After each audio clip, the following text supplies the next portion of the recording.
எண்ணெய் கத்திரிக்காய் புளிக்குழம்பு செய்வதற்கு கத்திரிக்காய் அந்த மாதிரி நீல வாக்கில் நறுக்கி எடுத்துக்கணும். ஒரு பெரிய நெல்லிக்காய் அளவு சைஸ் புளியை எடுத்து உப்பு போட்டு ஊற வச்சுக்கணும். ஒரு வானலில் 2 ஸ்பூன் எண்ணெய் ஊற்றி 1 ஸ்பூன் ஜீரகம், 1 ஸ்பூன் சோம்பு, 1/2 ஸ்பூன் வெந்தயம், 4-5 பல் பூண்டு, வெங்காயம், ஒரு கருவேப்பிலை கொஞ்சம் போட்டு மிக்ஸி ஜாரில் மாற்றி அரைச்சி எடுத்துக்கணும். அதே வானலி சட்டியில் 2 ஸ்பூன் எண்ணெய் ஊற்றி கத்திரிக்காயை நல்லா வதக்கி எடுத்துக்கணும்.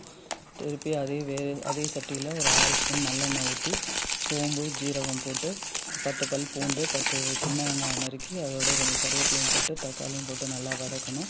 அது குழம்பு மிளகாப்பொடி 3 ஸ்பூன் போடணும். புளி தண்ணியும் மஞ்சத்தூளும் போட்டு நல்லா கொதிக்க விடணும். அதிலே கத்திரிக்காயையும் போட்டு நல்லா கொதிக்க விட்டுட்டு நல்லா கொதி வரையிலே இந்த அரைச்ச விழுதையும் போடணும்.